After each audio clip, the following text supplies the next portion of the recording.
নাচরাম সুকান্ত আচার্য। বলো তো দেখি পতাকার মোদের কয়টি রং আছে? শিক্ষক এসে শুধালেন হেসে দ্বিতীয় শ্রেণীর কাছে। একসাথে মিলে সব ছেলে বলে চিৎকার করে চড়ে, তিনটি বর্ণ রয়েছে রাঙানো জাতীয় পতাকা জুড়ে। শ্রেণীর পেছনে বেঞ্চের কোণে শিশু ছিল এক বসে। পতাকার মাঝে 5 রং আছে, বলল সে মৃদু ভাষে। কথা তার শুনে বাকি শিশুগণে হেসে খায় লুটোপুটি।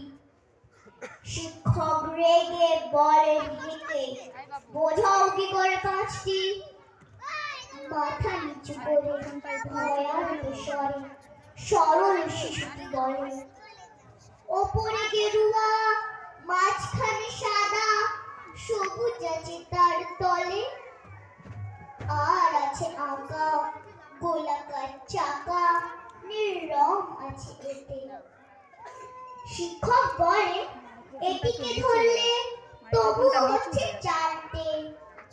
অবুঝ শিশুটি বলল তখন, রং আছে আর এক।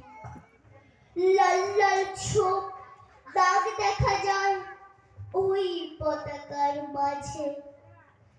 বাবাকে যখন আনলে ওরা কফিনের ঢাকা খুলে, জড়ানো রয়েছে দেহখানা তার পতাকা আর ফুলে। রক্তের দাগে ছিল লাল ছোপ ওই পতাকার মাঝে। এই নিয়ে মোট হলো 5টি। এবার তো ঠিক আছে? সরল শিশুটির জবাব খালি কাঁপিয়ে দিল বুক। অশ্রু এলো নয়ন ভরে, শুকনো হলো মুখ। আজও যারা দেশের জন্য করছে বলিদান, স্বাধীনতার শহীদ সম তাদের অমর প্রাণ। হয়েছে স্বাধীন পেরিয়ে গেছে 70টি বছর, দেশ বাঁচাতে যাচ্ছে যে প্রাণ, রাখছে কি তার খবর? নমস্কার।